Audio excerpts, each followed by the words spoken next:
Bismillahirrahmanirrahim. Assalamualaikum warahmatullahi ta'ala wabarakatuh.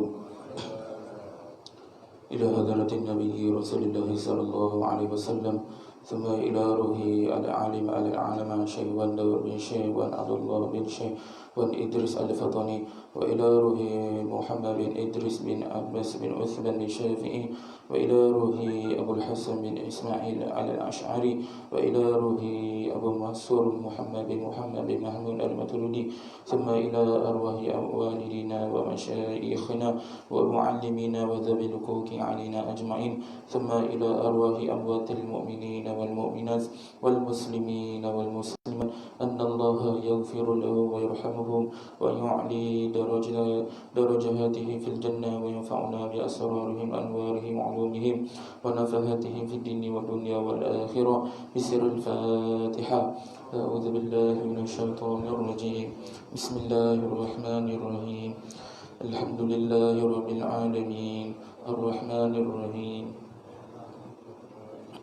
Iyyaka na'budu wa iyyaka nasta'in. Ihdinas siratal mustaqim. Siratal ladzina an'amta 'alaihim.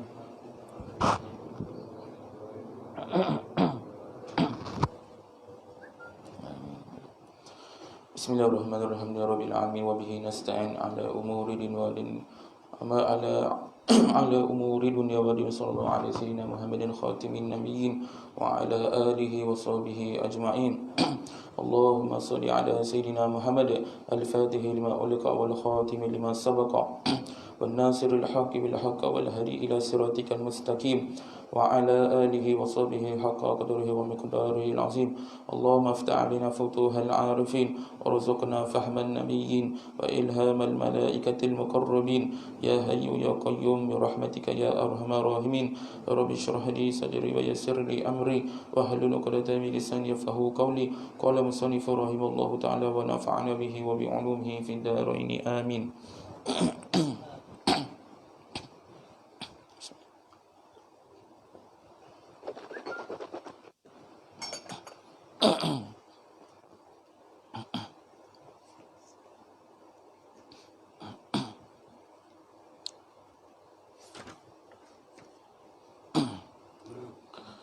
Ke surat 116.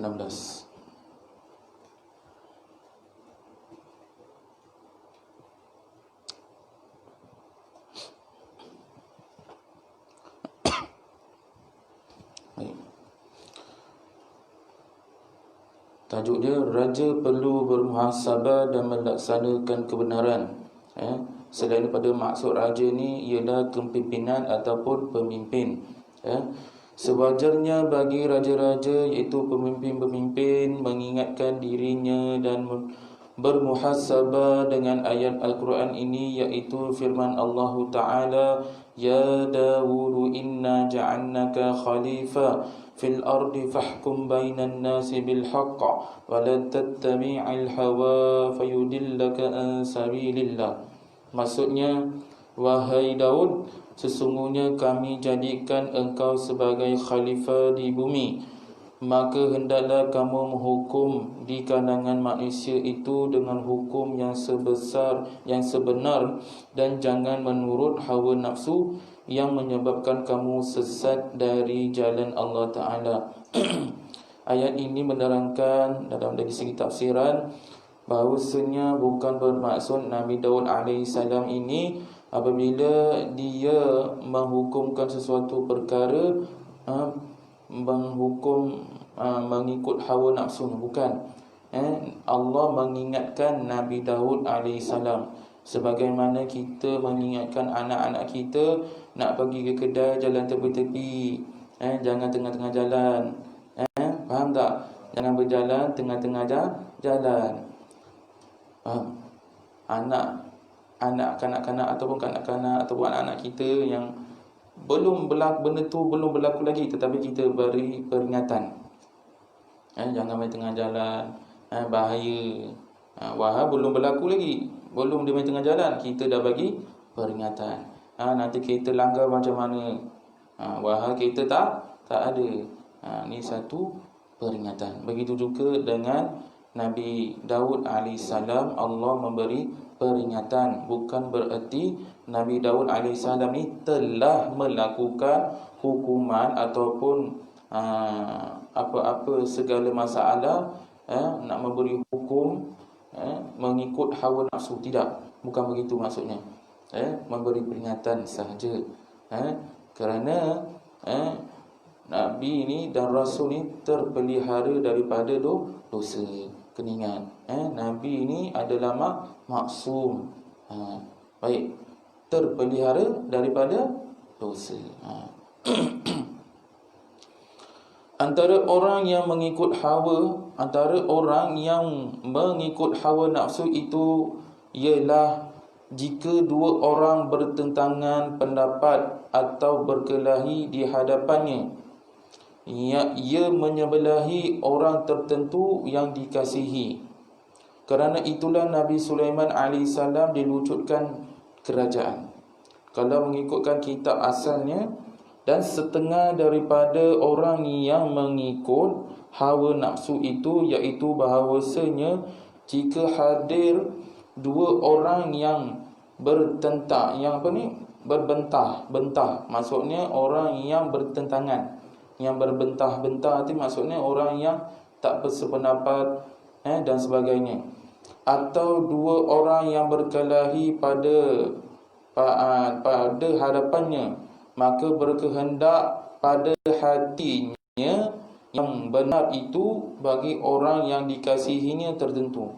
Maksud kat sini, Nabi Sulaiman alaihi salam di dalam kitab Asal Bunyatul Musalli, Nabi Sulaiman AS baru sahaja lintasan dalam hati dia, baru berniat.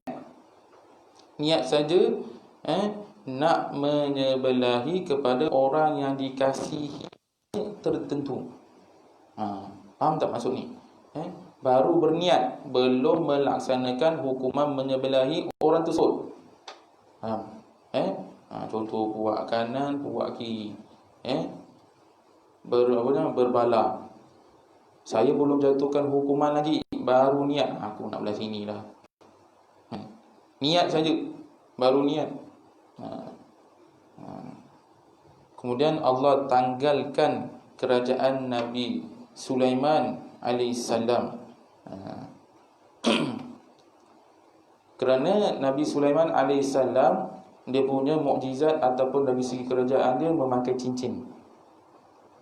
Memakai cincin, bukan memakan, memakai cincin. Jadi di antara mukjizat para nabi ni tak sama. Ada mukjizat para nabi dan rasul ni, contohnya Nabi Musa alaihissalam, mukjizatnya dekat mana ni? Dekat tongkat. Idrib bi asakal bahr, pukullah tongkat kamu ke laut, maka laut tu pun terbelah. Idrib, pukullah. Bi'asakal hajar, dan lepas dia belah laut, selepas tu dah macam berangi, kemudian pengikut-pengikut Nabi Musa AS ni haus. Kemudian Nabi Musa AS menghentak tongkat itu ke batu, lalu air di batu tu memancut keluar. Jadi tongkat Nabi Musa ni salah satu maksudnya yang Allah bagi mukjizat. Mukjizat ni pada tongkat Nabi Musa. Kalau mukjizat pada Nabi Isa AS pada tangan dia. Jadi kalau Nabi Isa AS, dia kalau disapu sahaja, kalau ada penyakit dan sebagainya, insya-Allah akan baik. Insya-Allah akan baik.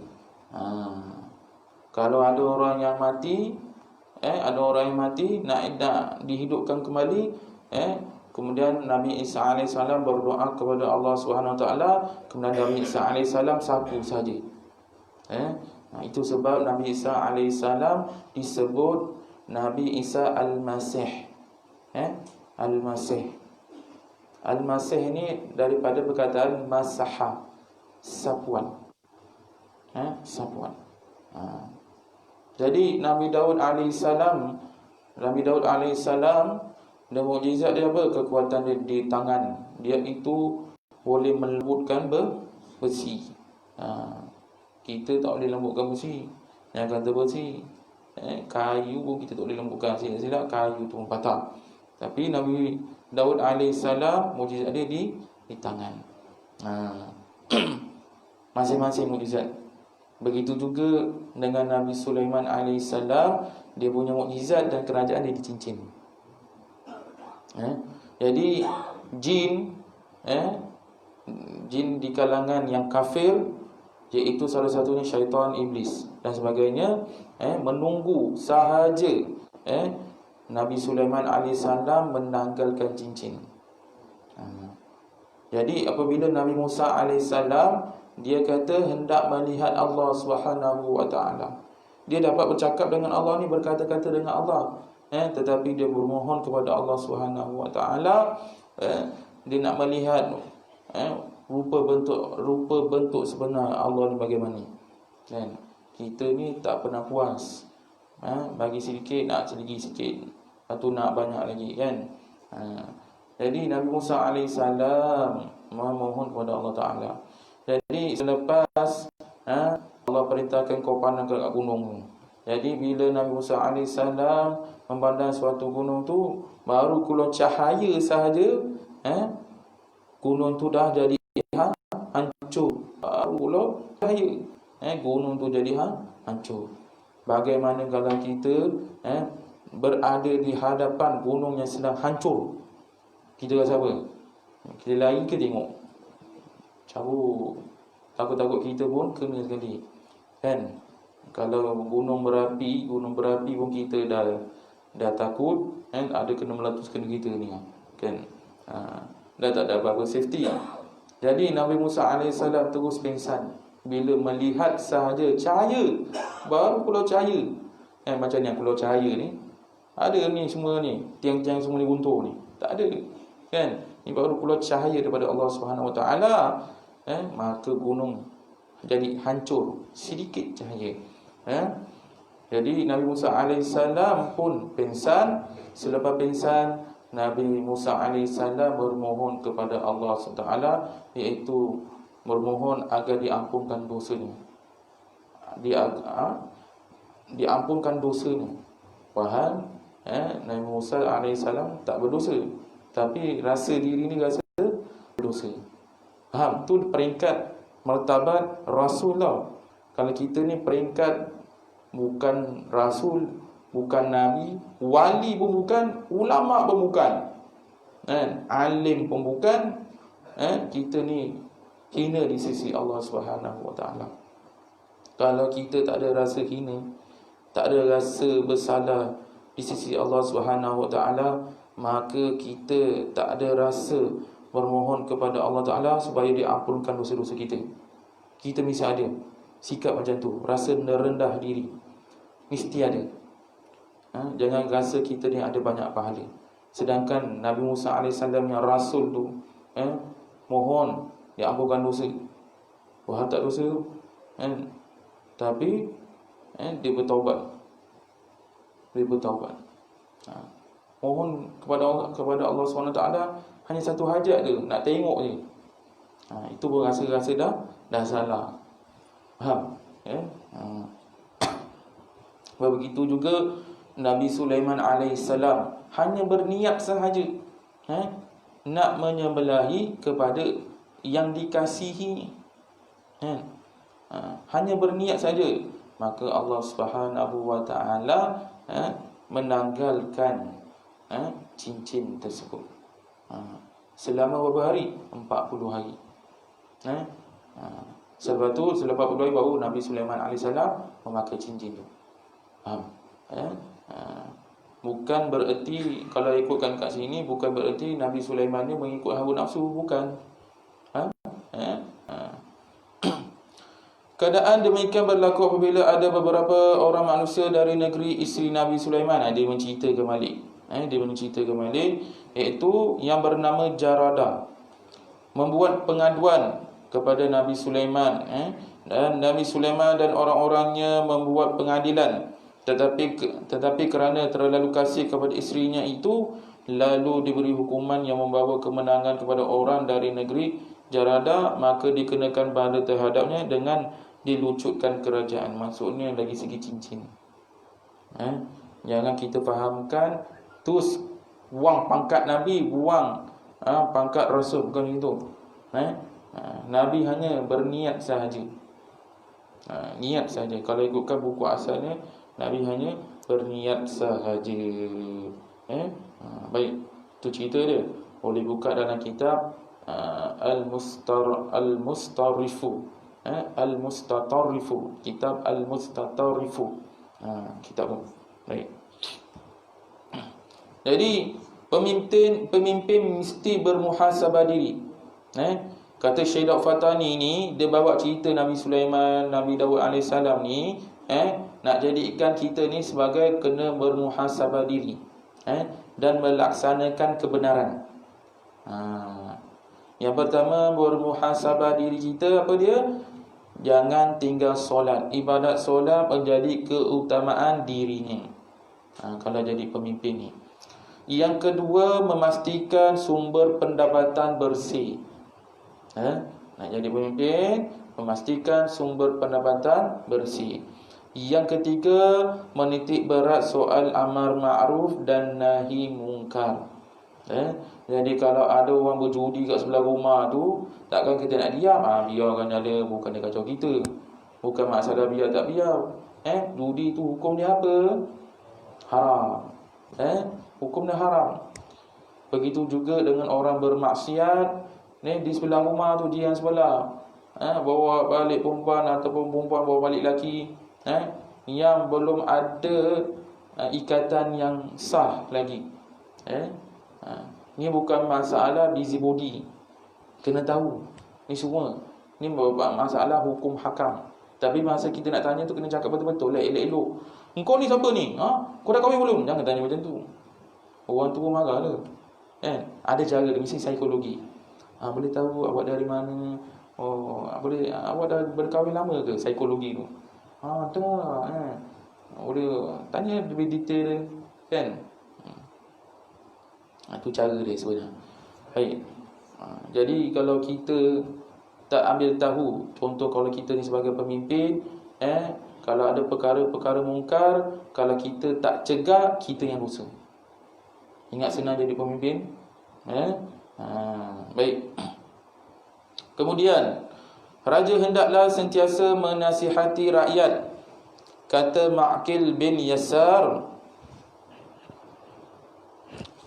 aku mendengar Rasulullah SAW bersabda, maksudnya tidak akan mencium bau syurga seseorang hamba yang diberi peluang memelihara rakyat tetapi tidak diberi nasihat kepadanya. Tak bau syurga. Langsung tak bau syurga. Macam contoh lah, kan? Isteri tengah masak dekat dapur, tapi tak bau pun yang tak bau pun, padahal belum nampak ni, tak bau pun. Dah lah tak bau, nampak makanan pun tak ada. Faham? Jangan kata kita nak nampak syurga, bau syurga tu pun kita tak nampak lagi. Jadi bila kita sebut pemimpin ni, tak semestinya mesti jadi YB. Aku bukan YB, jadi aku selamat, kan? Dia masalahnya jadi pemimpin. Sama ada jadi YB ke, pengurusi JPKK ke, pengurusi masjid, pengurusi surau, pemimpin dalam keluarga, kan? Pemimpin dalam keluarga tu yang paling penting. Iaitu siapa ni? Suami. Kalau suami tak semayang, suami berdosa. Kalau isteri tak semayang, jadi siapa yang berdosa? Suami dapat dosa. Anak tak semayang, siapa dapat dosa? Suami. Jadi anak yang tak semayang kena jaga. Kena jaga pahala dosa ni. Jangan kita menambahkan dosa kepada ibu bapa.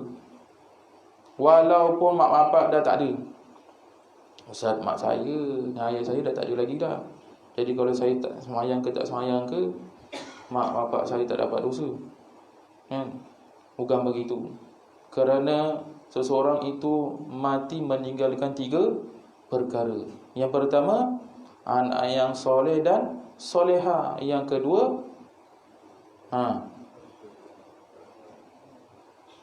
apa dia? Ilmu yang bermanfaat. Yang ketiga, sedekah dan amal jariah. Kan? Jadi anak yang soleh dan soleha, jika tak sembahyang, mak bapak dalam kubur dapat apa? Dosa satu hal, kena bantai, kena seksa dalam kubur tu. Bukan maksudnya kita terlepas. Yang kedua, kalau kita sembahyang, ibu bapa kita dapat pahala dan terlepas daripada siksa kubur. Dan mak bapak kita yang belum meninggal lagi, jadi dia dapat dapat apa? Dosa saja ustaz, belum kena siksa lagi. Tetapi disebabkan dosa tu akan dibawa ke kubur. Lagi teruk kena kumpul. Dalam mak bapak kita mati, dia kena siksa lagi teruk. Jadi kita kena jaga sembahyang kita. Kena jaga tingkah laku kita. Apa yang kita buat ni, terutama kepada lelaki, apa yang kita buat, bila kita buat baik, mak bapak kita dapat pahala. Bila kita buat keburukan, ibu bapa kita dapat dosa. Kena ingat, bila kita cakap raja atau pemimpin ni, pemimpin dalam keluarga tu kena betulkan dulu. Kita kena betulkan diri kita dulu. Ada tak aku suruh ni aku yang aku ni ada pergi belajar ke tak? Macam-macam. Aku ni dah cukup ilmu ke belum? Dah pandai baca Al-Quran ke belum? Masih merangkak-rangkak lagi.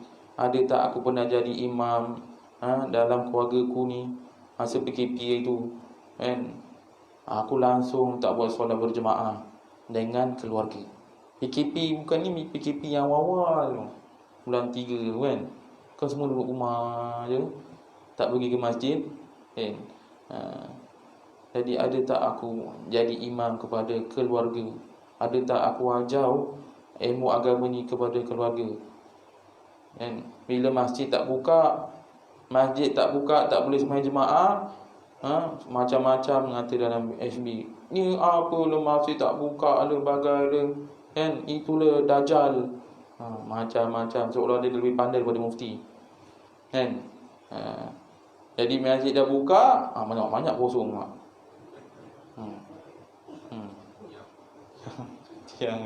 Banyak kosong. Yang banyak cakap tak datang. Wah, dia tak datang berjemaah ke masjid. Yang selalu berjemaah ke masjid tak cakap macam tu. Mengalahkan imam pula. Dia punya cakap tu mengalahkan imam, mengalahkan mufti pula. Jadi kalau dia pergi masjid lalu jadi apa ni, ada hajat nak jadi bilal, jadi imam tu sedap sikit. Jadi bila ada buat bacaan Yasin dekat rumah, dekat masjid, dia kata apa ni tak ada baca Yasin ni, nak jadi Wahabi ke apa ke? Wah, dekat rumah pun dia pun tak baca Yasin, kan? Dah salahkan masjid pula, macam-macam perkara dah. Jadi ni kita bila nak cakap tu mesti berilmu. Kalau kita tak ada ilmu, nampak sangat attitude kita tu kurang ilmu. Orang nampak, kan? Kena belajar. Bila sekarang ni masjid dah boleh buka balik, dah boleh solat berjemaah, dah ada boleh majlis ilmu, datang. Jangan jemu untuk menuntut ilmu ni. Saya sendiri, walaupun dah mengajar, saya juga menuntut ilmu juga dengan guru saya. Tak pernah putus. Sebab apa? Mencari ilmu ni seperti lautan yang luas, tak pernah habis. Imam Al-Ghazali dia kata apa? Aku belajar makin lama makin bodoh, dia kata. Maksud kat sini, aku belajar makin lama makin ada yang tak tahu. Faham? Kan? Ha. Imam Ghazali ni beratus ribu hadis dia hafal. Tu pun dia kata rasa macam bodoh lagi. Kita rasa macam dah pandai. Kan? Contoh khatam kitab Muliatul Musalli ni, pelajar pondok memang guna kitab ni. Rasa bila dah khatam ni, oh megah, aku dah belajar kitab Muliatul Musalli sampai khatam. Wahal seminggu selang 1 minggu ni datang, seminggu depan tak datang, macam tu. Tu khatam apa nama dia, kan? Jadi kalau kerja tu lain lah, kan? Ada kerja tu lain, ada hal tu lain. Jadi dia boleh semak balik dekat video FB, kan? Boleh semak balik apa yang ustaz bagi penerangan. Kalau setakat baca je, baik kat rumah baca. Bila kita belajar ni mesti ada berguru. Mesti ada berguru.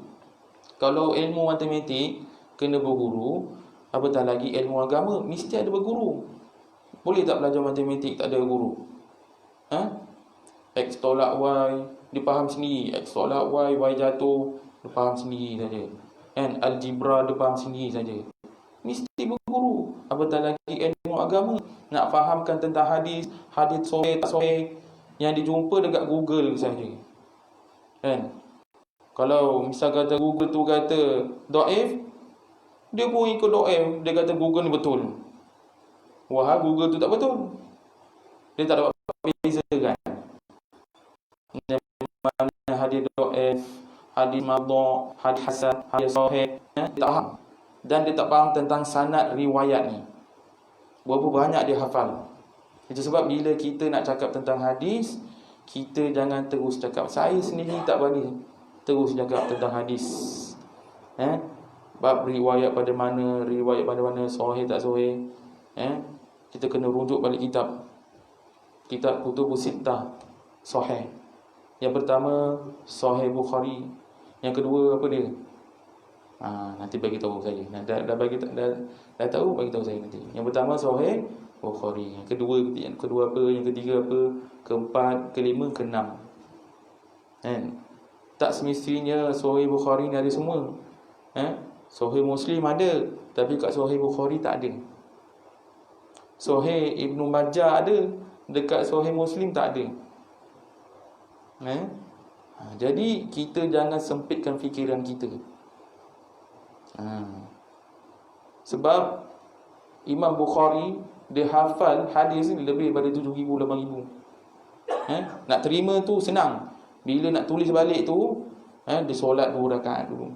Bukan main kita ni. Kalau ada orang tanya, Ustaz, ini apa hukum Ustaz? Ada tak hadis kan? Ustaz pun Google lah. Ni. Ni kau letak. Padahal Ustaz pun tak tahu itu sahih ke tak sahih. Sekarang hadis nak tengok semua di hujung jari. Pasal apa? Google lah dia. Tak boleh. Dia mesti betul lelaki, mesti belajar. Yang sedang kata dia dah pernah belajar hadis tersebut, riwayat tersebut, tentang sanad tersebut, baru dia boleh semak-semak kitab mana yang lain, baru boleh. Oh ni hadis ni aku terlupa. Macam contoh, kita terlupa surah Inna A'tayna Kal Kautsar, yang pendek tu je kan. Apa? Inna A'tayna tak boleh. Itu aku dah pernah belajar ni. Dah pernah belajar. Kan? Buka balik Al-Quran. Tak salah. Sebab apa? Kita dah pernah belajar. Buka balik. Oh, Inna A'tayna Kal Kautsar fasalli li rabbika wanhar inna syani'aka huwal abtar. Kita dah pernah belajar. Ini kita tak pernah belajar bab kitab tentang hadis. Oh, main cakap pom. Tak boleh hukum dia. Jadi kalau misal kata kalau hadis tersebut sahih, dia sebut maudhu' palsu, dia dihukum berdosa. Pasal apa? Dia tak tahu tentang bab taraf hadis ni. Sebab tu bila kita belajar tentang kitab Muliatul Musalli ni, kita kena ada banyak kitab. Mesti ada rujukan kitab banyak. Macam saya ada rujukan kitab banyak. Apa yang saya terima daripada guru saya, bila guru saya sebut, dia ada kitab dalam kitab Fathul Bari, syarah kepada Sahih Bukhari. Saya cari, beli kitab tu. Mana nombor berapa ustaz tersebut tu? Cari, beli. Faham kitab Arab tu. Dalam bahasa Melayu belum ada lagi. Tu kitab Arab. Kitab Arab saya cari. Oh, betul ada. Kat sini kita yakin. Apa guru dah taraf lain. 4 mazhab pun dia boleh ajar. Kita 4 mazhab pun tak boleh. Itu pun kita tak nak pakai mazhab. Imam Nawawi dia boleh buka mazhab tersendiri. Dia dah peringkat mujtahid. Dia ni hafal 1 juta hadis. Kita 1 hadis 2 hadis belum tentu ni. 10 hadis pun tak lepas. Jadi Imam Nawawi ni dia boleh buka mazhab sendiri. Tetapi dia tak buka. Tetapi masih ikut dalam mazhab Imam Syafi'i. Masih ikut lagi. Nampak? Yang kita ni belum taraf alim, belum taraf ulama. Dah memandai-mandai. Kita ni baru talibul ilmi. Maksud kat sini penuntut ilmu lagi. Termasuk saya sekali, penuntut ilmu lagi. Apa yang saya ajari hanya berkongsi saja ilmu saja. Baik. Teruskan. Menurut riwayat pada suatu hadis Nabi SAW bersabda, maksudnya sesiapa yang memerintah sesuatu urusan kaum muslimin tetapi tidak menasihatkan mereka seperti ia menasihatkan isi rumahnya, maka ia menyediakan tempatnya di neraka. Macam kita kita menasihati isi rumah kita. Maksud kat sini menasihatkan isteri kita, menasihatkan anak-anak kita belajar pandai-pandai, penat ayah kerja ni. Belajar pandai-pandai, jangan tinggal solat, hormat mak, hormat ayah. Kita nasihat kan. Sebelum maghrib balik rumah, jangan terus kat padang main bola je. Sebelum maghrib pukul 6 dah ada kat rumah mandi. Kita nasihat. Kita nak jaga anak kita ni supaya menjadi orang yang berguna. Begitu juga kita menasihati. Kalau kita ada jawatan lain, kita turut menasihati kepada orang di bawah kita. Mesti ada. Kalau tidak, tak cium bau syurga. Yang kata nampak syurga, bau syurga pun tak ada. Kan? Macam contoh kalau yang saya cakap tadi, belum nampak makanan lagi, bau makanan tu kita dah bau. Untuk malam ni ada bawa nasi Arab ke apa ke, Imam Zaid ada bawa nasi Arab ke apa kan. Kepada bau kat sini saya ada bau. Cepat-cepat lepas ni habis bunyi ni saya terus ni habis. Silap-silap jadi imam, inna ta'ina dengan wal asr. Pendek je. Pasal apa? Dah bau nasi Arab. Nak cepat. Padahal belum nampak lagi ni, dah bau nasi Arab. Begitu juga kita bau syurga. Bila kita bau syurga ni, ya Allah cepatlah aku nak masuk syurga ni. Macam-macam halangan ni kan. Cepatlah, percepatkanlah. Ini yang kata bau syurga, yang kata nampak syurga, bau syurga pun mula pergi. Macam mana kita nak percepatkan kita ni? Dia kita nak masuk syurga. Baik. Kemudian jangan meminta menjadi wali ataupun pemimpin. Ini bukan wali Allah tu. Ini kisah ni maksudnya nak menjadi pemimpin. Riwayat daripada Abdul Rahman bin Samurah katanya, Nabi SAW bersabda bagiku, maksudnya janganlah kamu meminta menjadi wali, iaitu pemimpin untuk memerintah manusia. Jika diberikannya kepada engkau tanpa meminta, Allah akan menolong engkau dalam menanganinya. Dan jika diberikannya kerana meminta, diserahkan engkau bulat-bulat. Baik.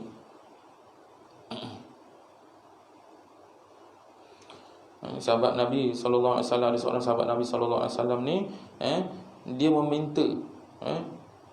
meminta untuk jadi pemimpin. Sedangkan dia ni belum ada kelayakan lagi. Belum ada kelayakan lagi. Lain daripada volunteer. Saya nak jadi sukarelawan sajalah, bukan menjadi pemimpin tetap. Faham? Faham maksud volunteer ni?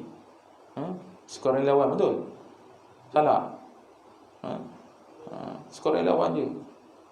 Macam contoh kan, imam tak ada. Malam ni imam isyak tak ada, imam tak ada, imam Zaid tak ada, imam Rahman tak ada. Jadi siapa boleh volunteer ni? Bilal boleh jadi. Imam pegawai syarak. Dia jadi imam. Sukarelawan. Tetapi bukan imam tetap. Sukarelawan ini jadi imam tetap. Dia seorang je boleh.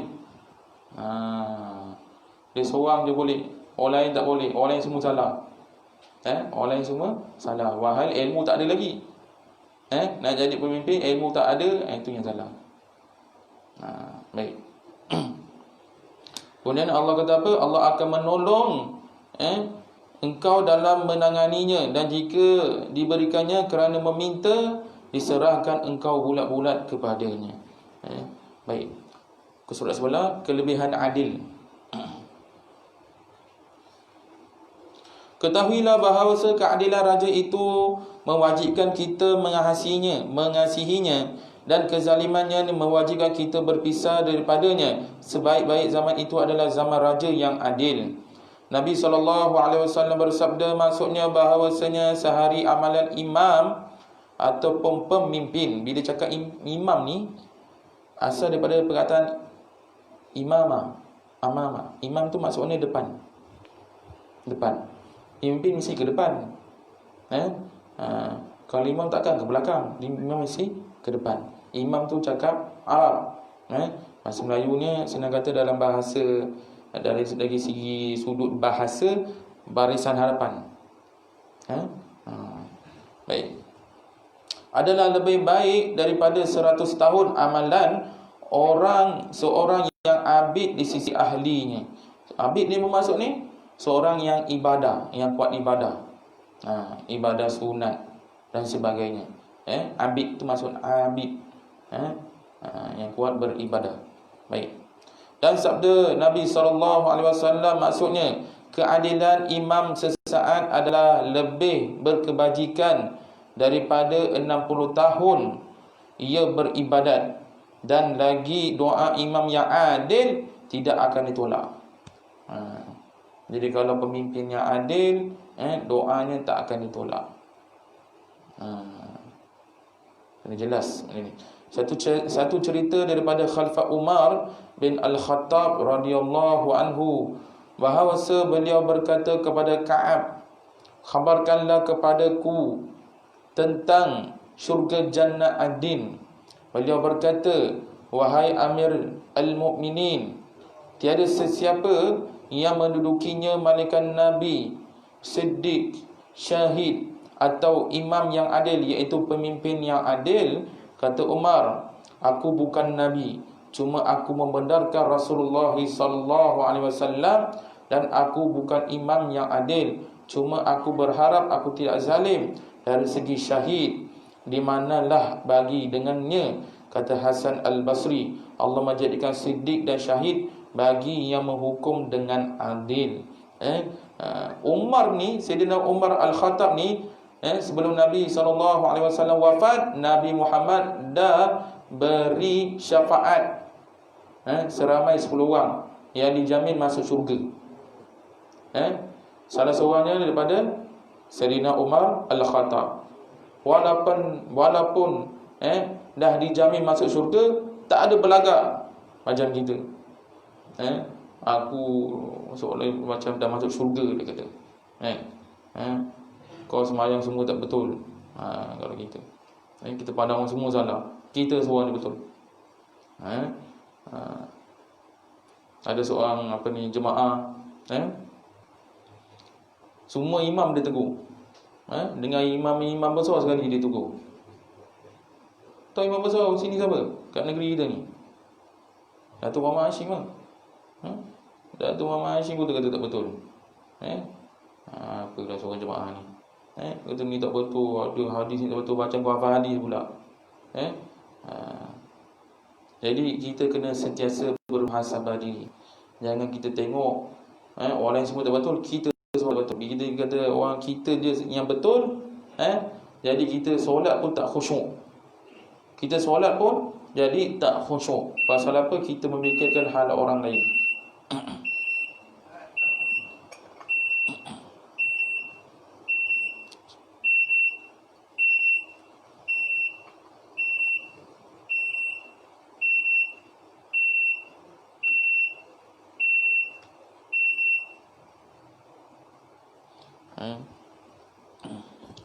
Jadi bila kita nak masuk syurga adil, dia mesti ada sifat-sifat orang yang selalu membenarkan. Siddiq tu membenarkan. Lepas tu dia syahid ataupun pemimpin yang adil, baru dapat masuk syurga adil. Dia ada syurga Firdaus, syurga apa lagi? Macam-macam syurga ada lagi. Syurga Naim. Jadi syurga adil ni diciptakan iaitu daripada intan putih. Syurga ni diciptakan daripada intan putih. Dan antara lain orang yang beriman dan bertakwa kepada Allah SWT dan berbuat kebajikan. Dan berbuat kebajikan. Seperti mana dalam firman Allah Subhanahu Taala, sesungguhnya orang-orang yang beriman dan mengerjakan kebajikan, mereka itu adalah sebaik-baik makhluk. Balasan mereka di sisi Tuhan mereka ialah syurga adil, yang mengalir di bawahnya sungai-sungai. Mereka kekal di dalamnya selama-lamanya. Allah redha terhadap mereka dan mereka pun redha kepadanya. Syurga di bawahnya ada sungai. Tak terbayang kita bagaimana keadaan syurga ni sebenarnya. Boleh buka dalam surah Al-Bayyinah. Innal ladzina amanu wa 'amilus salihati ulaika hum khairul bariyah jazaohum inda rabbihim jannatu adnin. Tu nama syurga ke? Jannatin syurga adnin. Syurga adnin. Ataupun sebut adin. Adin tu bila kita wakaf adin. Okey. Itu di antaranya orang yang nak masuk syurga adin. Bukan setakat Nabi saja, orang yang syahid, orang yang melakukan kebajikan, menolong orang yang susah, maka Allah akan masukkan dia ke dalam syurga adil. Jadi bila kita tengok ada orang susah, kita jangan abaikan. Kalau kita tidak berduit, kita usaha dari segi tenaga kita supaya dia dapat apa ni? Bantuan kebajikan. Itu salah satunya. Dan orang-orang yang beriman, kalau nak masuk syurga mesti beriman. Kalau tak beriman, tak masuk syurga. Faham? Mesti beriman. Semua orang Islam, tapi tak mestinya ada orang beriman. Faham? Faham tak? Ramai yang Islam, tetapi tak semestinya dia beriman. Salah satu contohnya, dia tidak Allahumma salli ala Muhammad, dia tidak percaya dengan solat itu wajib. Salah satu contohnya. Sedangkan di dalam kitab Al-Quran, kita mesti mendiri ataupun wajib mendirikan solat.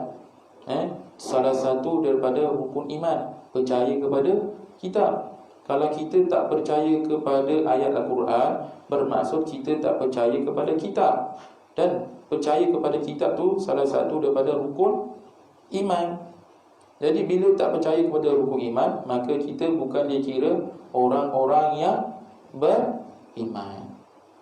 Jelas? Kena percaya rukun iman. Percaya kepada Allah, percaya kepada malaikat, apa lagi? Percaya kepada kitab, percaya kepada Rasul, segala apa tentang cerita Rasul, mukjizat dan sebagainya, wajib kita percaya walaupun kita tak tak pernah nampak. Apa yang diceritakan tentang kisah Nabi itu semuanya adalah benar. Kena percaya. Waktu dah habis pun kena percaya. Faham? Waktu dah habis kena percaya. Maksudnya dah masuk waktu Isya. Wallahu a'lam bishawab. Apa yang baik itu datang pada Allah, yang kekurangan itu datang pada kelemahan saya sendiri. Maka saya akhiri dengan tasbih kifarah dan surah Al-Asr. Subhanakallahumma wa bihamdika asyhadu an la ilaha illa anta subhanaka inni kuntu minaz zalimin. Bismillahirrahmanirrahim. Wal 'asr innal insana lafi khusr illa alladhina amanu wa 'amilus solihati wa tawassaw bil haqqi wa tawassaw bis sabr. أعوذ بالله من الشيطان الرجيم بسم الله الرحمن الرحيم الحمد لله رب العالمين والصلاة والسلام على أشرف الأنبياء والمرسلين وعلى آله وصحبه أجمعين اللهم اغفر لنا ذنوبنا ولوالدينا وارحمهما كما ربيانا صغيرا ولجميع المؤمنين والمؤمنات والمسلمين والمسلمات الأحياء منهم والأموات برحمتك يا أرحم الراحمين اللهم علمنا ما جهلنا وذكرنا ما نسينا ففهمناها سليمان وكلا آتينا حكما وعلما وسخر لنا معاده للجبال فاستحبينا وطير كنا فاعلين ربنا آتنا في الدنيا حسنة وفي الآخرة حسنة وقنا عذاب النار صلى الله على سيدنا محمد وعلى آله وصحبه أجمعين سبحان ربك رب العزة عما يصفون والسلام على المرسلين والحمد لله رب العالمين تقبل الله منكم.